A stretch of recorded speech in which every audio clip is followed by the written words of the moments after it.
Hey, Durin!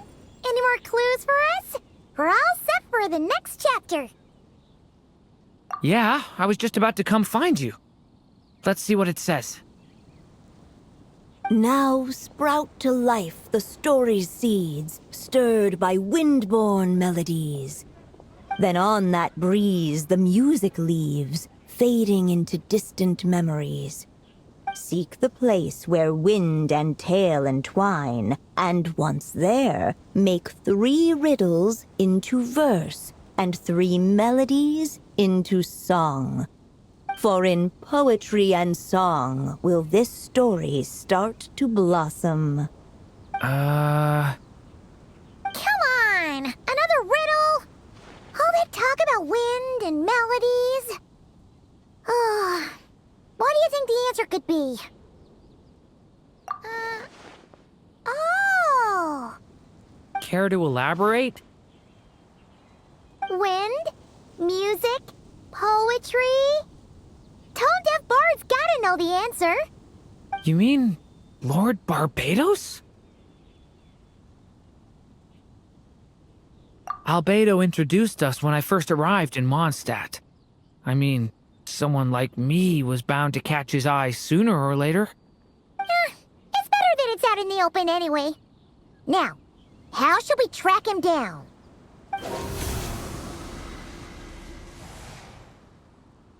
I'm pretty sure he's already caught wind of what's going on here. Why don't we just see where the wind takes us? Right. He definitely makes it easy to forget he's a real god sometimes.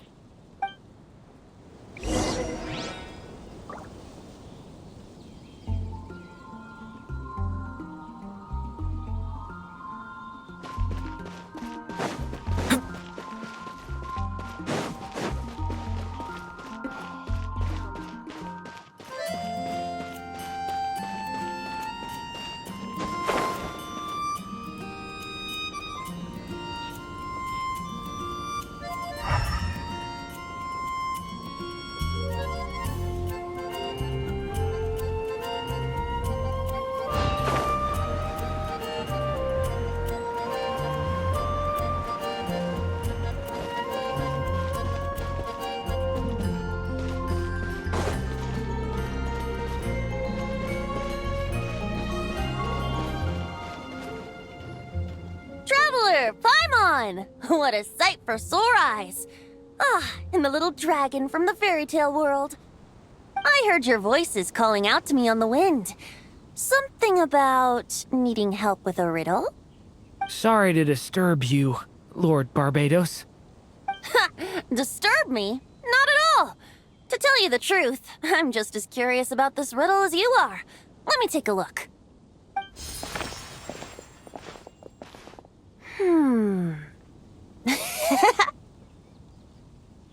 What is it?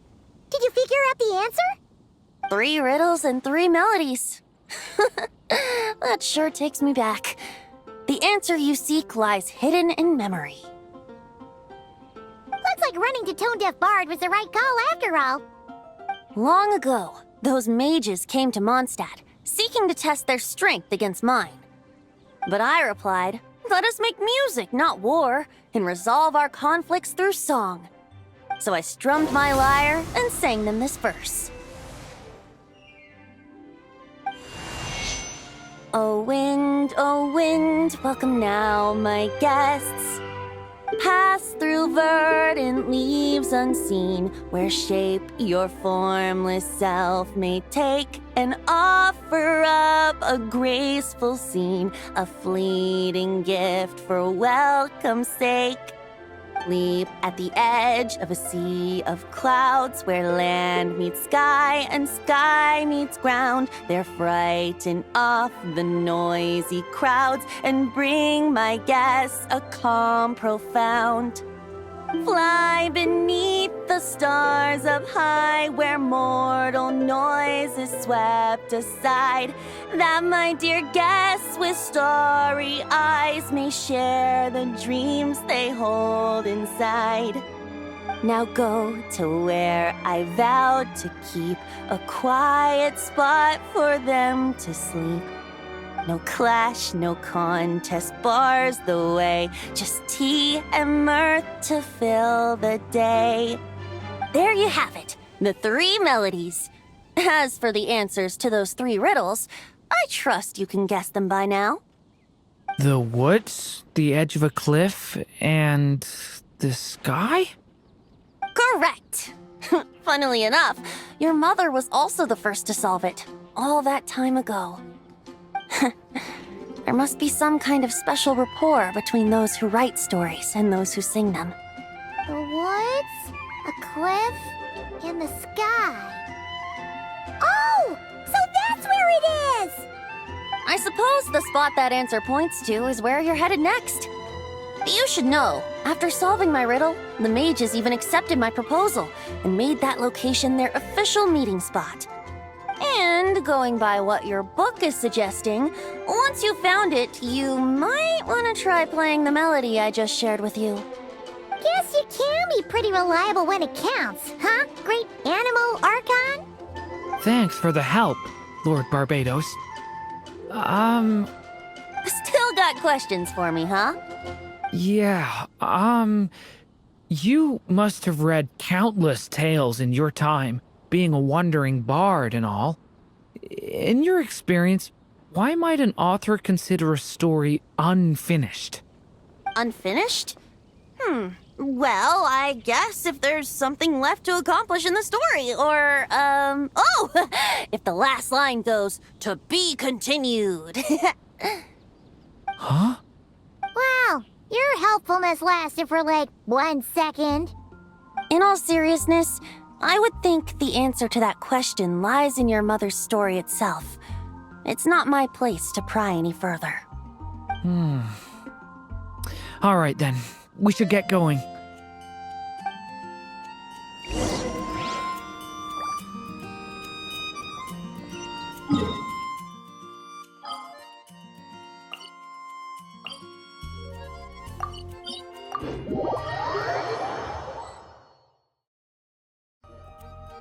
Okay, we're here!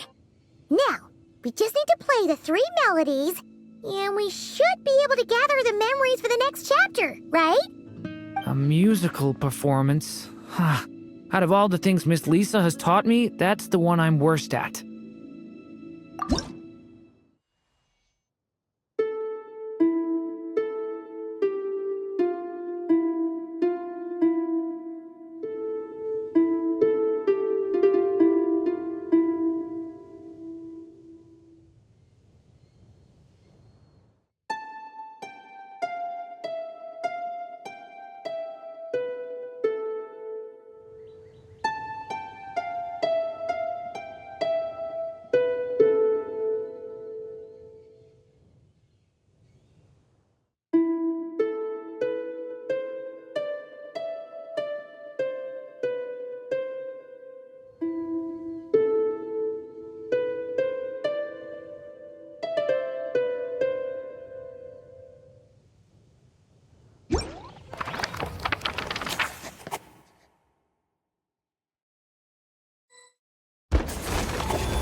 Even a war that shook the world could not halt the witches' gatherings. Yet even so, with the passing of time, 3 of their teacups no longer came to be set. The witches did not linger long in sorrow, for the Story Witch had brought glad tidings of her own. Born was her dragon child, safe and sound. Her fellow witches offered up their blessings, eagerly debating how to celebrate the child's birth.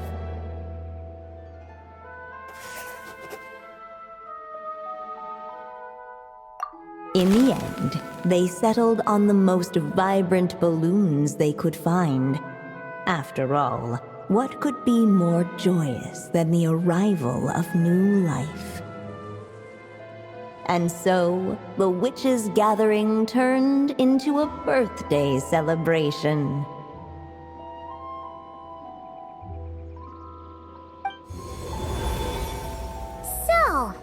in the story world, huh? As if from nowhere, new guests appeared at the witch's table. Perhaps they too had come to celebrate the dragon child's birthday. Yet while everyone else was busy thinking about what kind of gift to offer, these three seemed to have come empty-handed.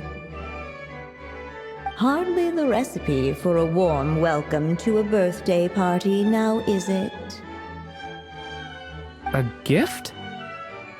Hey, what's this all about? We only just found out this was a party. While the guests voiced their complaints and grievances, perhaps they should have been wondering what kind of gift to give instead. So, we need to bring a gift to advance the story? Oh, but where are we supposed to get something like that? Perhaps it would be a good idea to have a look around. Why didn't you just say so?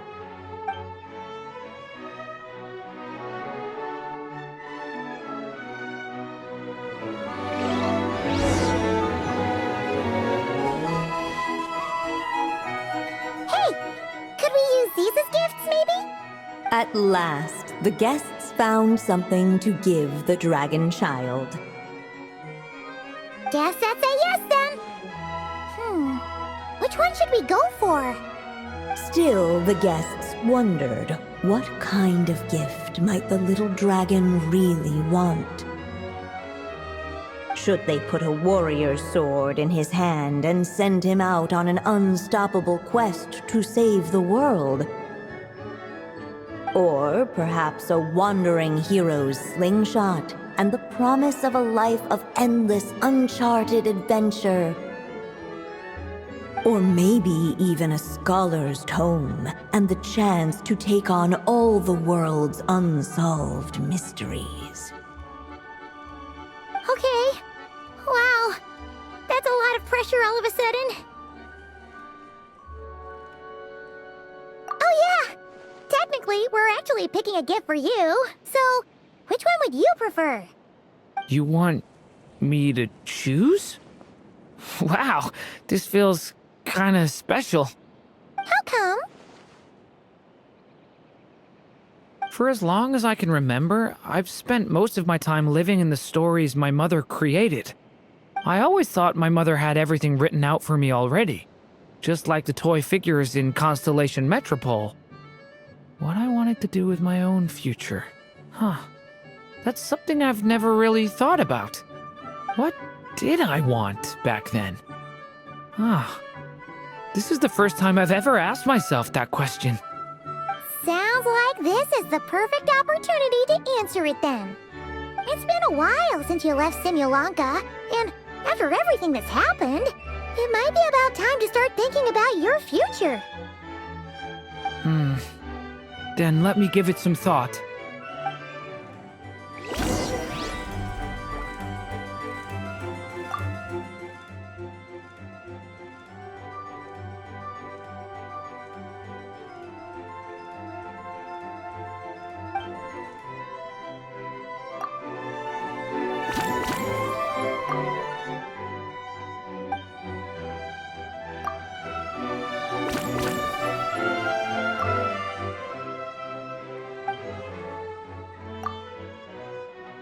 In the end, the guests settled on the wandering hero's slingshot.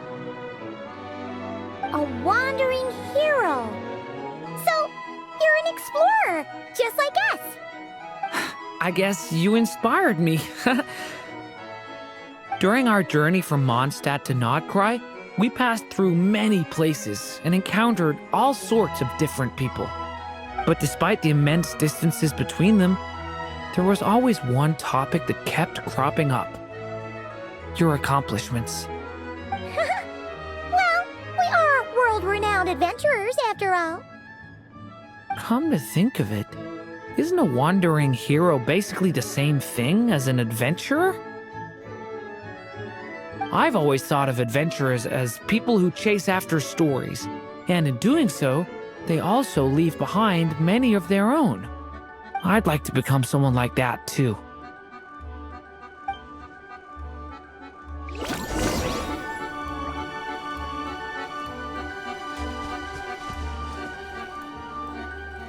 Alright, they should let us in now that we've got a gift, right? Hello there. Brought a gift this time? The newly arrived guest presented his gift, wishing the little dragon a future as a wandering hero, free and unburdened. Accepting the guest's blessing, the Story Witch invited him and his friends to take their place around the table. Finally, she could introduce them all to her dragon child, telling all in attendance about the moment of his hatching, and of course, the name he'd been given. It was then that the Seer Witch, diviner of the stars, withdrew her gaze from the heavens and turned a sorrowful glance upon the little dragon. You gave him the same name as that evil dragon? That's right. But the life I intend for him shall be very different. What folly to love so blindly. For as you must know, a name is the mirror of destiny itself. He who bears an evil dragon's name must also inherit the fate of its previous owner. His fate has been foretold. Then I'll rewrite it. The witches at the table fell silent, for they knew the Seer Witch's words had never once proven wrong. Yet, just as clearly, they recognized the Story Witch's resolve, for there is scarce a force in this world more fearsome than a mother's love. At last, the Merry Witch stepped forward, dispelling the uneasy silence. So be it. Then we'll all lend a hand. Together, we shall rewrite this child's fate. You mean to defy one of the fundamental rules of this world? I refuse to be shackled by such rules. Besides, this is a witches' gathering, is it not? What could be more fitting a subject for this occasion than to defy them? Oh, sounds like an interesting experiment. I suppose, were we to succeed in this endeavor, we might bring a touch of wonder to this otherwise dreary sky of stars.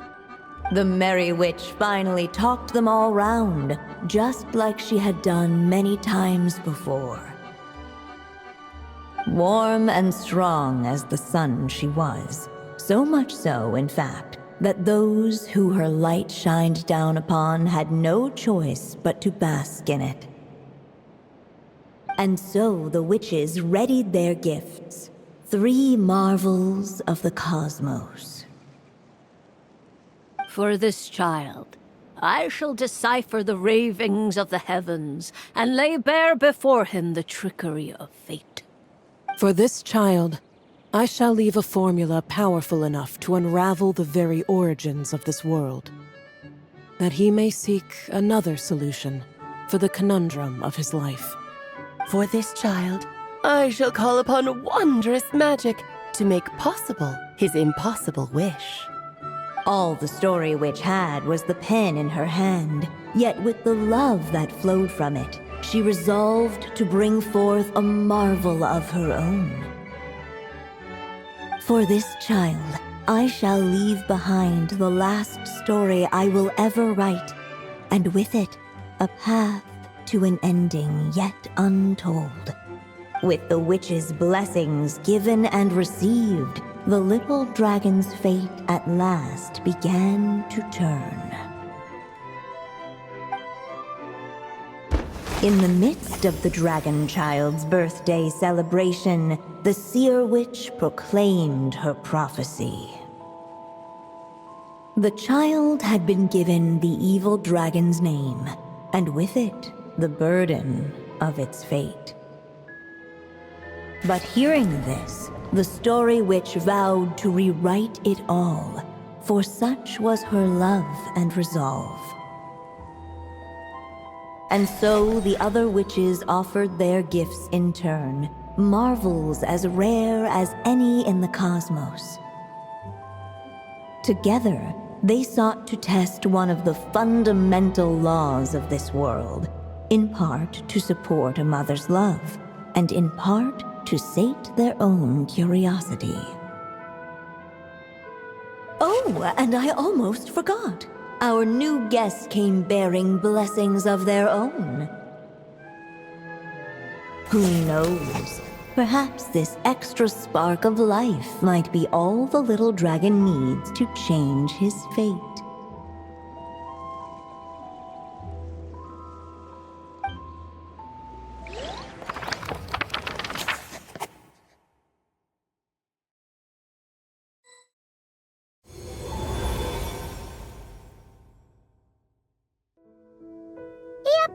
Looks like we've completed this chapter, too. Those witches in the story were the mages of the Hexen Circle, right? They sure seem to care a lot about you, Durin. But, Paimon kinda had trouble following their conversation. Just a bunch of mystery, as usual. The evil dragon's fate. Oh, is that what you're worried about? But didn't we already take care of that? Ah, the mages must have had a hand in that, too. Also, I was just thinking, which part of the story are we even meant to be completing? Oh,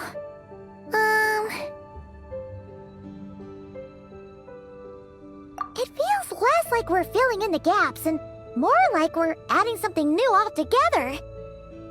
But we use the ink, right? And the book hasn't given us any more clues, so that must mean our task is complete. At least for now. Yeah, I guess we're doing something right.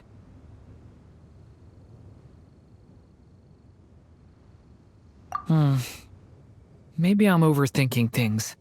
It's just, this is my mother's final wish, so I don't want to mess it up. Anyway, thanks for all your help. I'll let you know as soon as the book reveals a hint about the next chapter. Okay then. See you in the next chapter.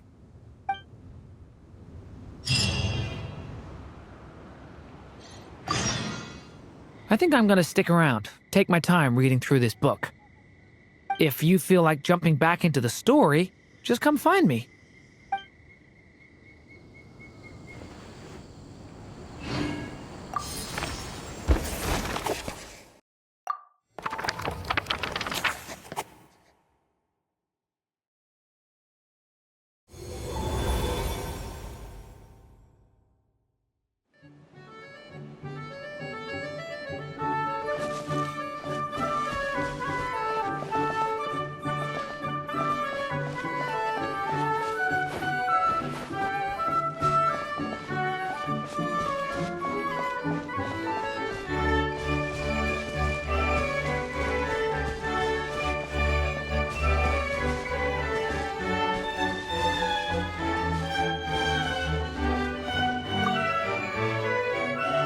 Late, the tricksy witch has nearly the entirety of the snowy lands in her grasp. Now none but the Tsar can command her submission. Such a pity that she can no longer spare the time to join our gatherings. Tell me, does the Wander Witch still roam among the stars? Who can say how long we'll have to wait for her return? I had hoped sharing all the fun little stories from our gatherings might entice her to remain. Then how about the Memory Witch? Does she still walk the mortal realm? Yes, she has that secret mission of hers to accomplish, so she couldn't make it to our gathering. But she doesn't seem to regret her choice, so naturally, it's not my place to pry. As rare a chance to gather as this. And yet, almost half of us are absent. Cheer up. At least you came with good tidings. I suppose I'm just feeling a little sentimental. After all, there will come a day when I, too, am among those absent at these gatherings.